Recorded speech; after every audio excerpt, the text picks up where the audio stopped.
ಒಬ್ಬ ವ್ಯಕ್ತಿ ಎಷ್ಟು ಸಿಮ್ ಕಾರ್ಡನ್ನು ಹೊಂದಿರಬಹುದು ಎನ್ನುವ ಪ್ರಶ್ನೆ ಕೆಲವರಿಗೆ ಇರ್ಬೋದು. ಅದಕ್ಕೋಸ್ಕರ ಈ ವಿಡಿಯೋ ಮಾಡ್ತಾಯಿದ್ದೇನೆ.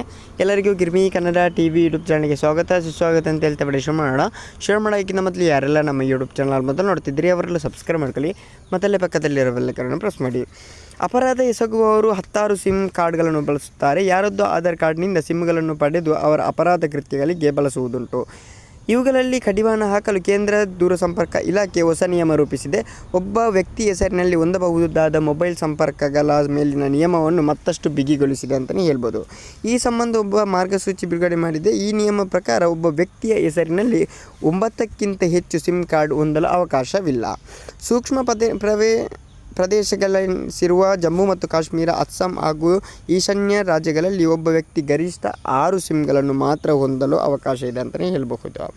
ಸಿಮ್ ಕಾರ್ಡ್ಗಳ ಪರಿಶೀಲನೆಯನ್ನು ತಲುಪಿರುವ ಗ್ರಾಹಕರಿಗೆ ಹೊಸ ಸಿಮ್ ಕಾರ್ಡ್ ನೀಡಬಾರದು ಎಂದು ದೂರಸಂಪರ್ಕ ಸಂಸ್ಥೆಗಳಿಗೆ ಸೂಚಿಸಲಾಗಿದೆ. ಗರಿಷ್ಠ ಮಟ್ಟದ ಸಿಮ್ ಹೊಂದಿರುವ ವ್ಯಕ್ತಿಗಳ ಭಾವಚಿತ್ರ ಸರ್ಕಾರವು ಡಿಜಿಟಲ್ ಇಂಟೆಲಿಜೆನ್ಸ್ ಪ್ಲಾಟ್ಫಾರ್ಮ್ನಲ್ಲಿ ಅಪ್ಲೋಡ್ ಮಾಡಿದ್ದು, ಟೆಲಿಕಾಂ ಕಂಪನಿಗಳು ಇದನ್ನು ಪರಿಶೀಲಿಸಿ ಹೊಸ ಸಂಪರ್ಕವನ್ನು ನಿರಾಕರಿಸಲಿವೆ ಅಂತಲೇ ಹೇಳ್ಬೋದು.